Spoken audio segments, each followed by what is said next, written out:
Hi everyone, Trademark attorney Josh Gerben here.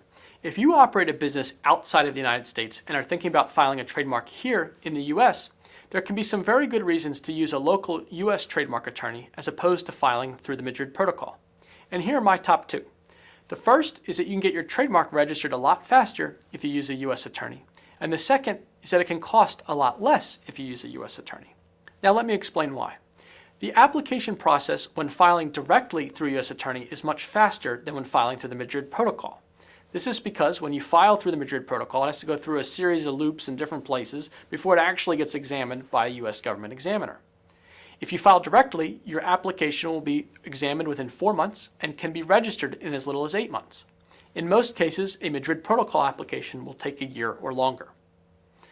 The second reason that you should use a US attorney is that the process can be a lot cheaper. Now you may say, well, wait a second, the Madrid Protocol is supposed to make things cheaper and I can file in a bunch of countries, including the United States at the same time. And that's true. But the United States has very stringent requirements on how you describe your products or services, more stringent than the vast majority of countries around the world.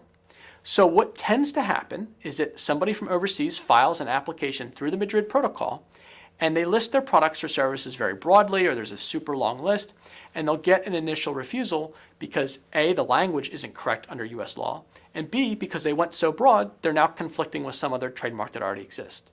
So now you'll need to engage a US attorney to respond to that. Our firm typically charges between $1,500 and $3,000, if not more, to respond to a refusal through the Madrid Protocol. Whereas if you file directly with us initially, many times the cost is $1,000 or less. So depending on how clean your Madrid Protocol application is, filing through a US attorney where we can get everything right from the beginning can be a lot less expensive. So I hope you found this video helpful. If you have any further questions about filing a trademark in the United States, please feel free to give me a call.